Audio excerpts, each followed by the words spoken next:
The conclusion of a historic mission for the U.S. Navy. This week, the 4,000 sailors on board the aircraft carrier USS Eisenhower returned to Navy Station Norfolk, ending a 9-month-long deployment. The carrier group spent much of that time in the Red Sea, defending shipping lanes from attacks from Iranian-backed rebels in Yemen.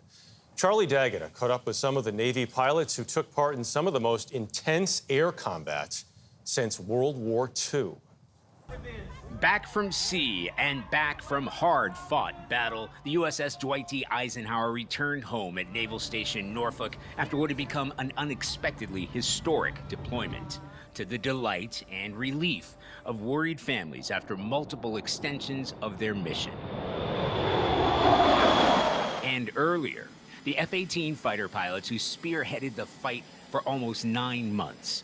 Lieutenant Commander Robert Nelson has been with the Navy for more than 12 years.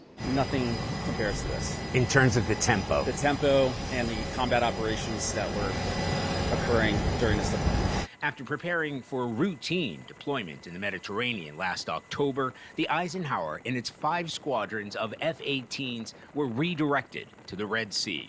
There, they faced an onslaught of attacks by Iranian-backed Houthi rebels who began targeting ships, including U.S. naval vessels, since the start of the war in Gaza.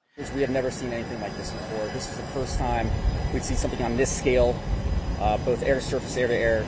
Navy officials say the carrier strike group fired more than 400 air-to-surface missiles and 55 air-to-air missiles, conducting 13,800 sorties. It was an evolving threat. Every day was different. It was a running joke on the ship that I can't tell you what's going to happen in 6 hours, but we'll place bets and none of us will get it right. The stencils on Commander Benjamin Orloff's F-18 Super Hornet tell just some of that tale.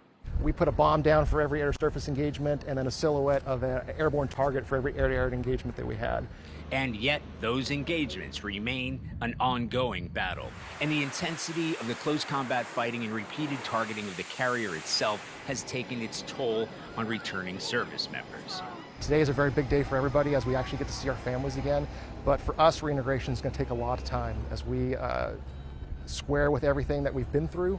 For CBS Saturday Morning, Charlie D'Agata, Virginia Beach.